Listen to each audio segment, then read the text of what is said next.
நல்ல பலன் கிடைக்கும். இந்த கோரோசனை மருந்தை ஏன் முக்கியமாக சொல்கிறோன்னா, இது வாய் வழியாக வந்த மருந்துன்னு சொன்னாலும், அதாவது சொல்லி சொல்லி பெரியவங்க முன்னோர்கள் நமக்கு சொல்லி சொல்லி வந்த வசம்பு, கோரோசனை, சுக்கு, மிளகு, திப்பிலி சொல்லும் போது கோரோசனை ரொம்ப முக்கியமான மருந்தாக இருக்குது. ஆனால் இப்போ சித்த மருத்துவரோட ஆலோசனைப்படி நம்ம குழந்தைகளுக்கு கொடுத்துட்டு வந்தோம் அப்படின்னா நல்ல பலன் கிடைக்கும்.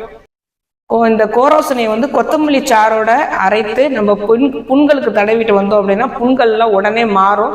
கோரோசனை சூர்ணம்னு ஒன்று இருக்குங்க. கோரோசனை, அரிசி திப்பிலி, வெந்தயம், சீரகம், ஏலம், சக்தி சாரட்டனை வேர் அப்படின்னு சொல்ற ஒரு வேர், இதெல்லாம் சேர்த்து சூரணமா செய்து சிதம்பரத்துக்கு வச்சிருப்பாங்க. இந்த கோரோசனை சூரணத்தை ஏன்னா இதுல கோரோசனை எந்த அளவு சேர்க்கிறோமோ அந்த அளவு தான் சிதம்பரத்தோடு சேர்த்திருப்பாங்க.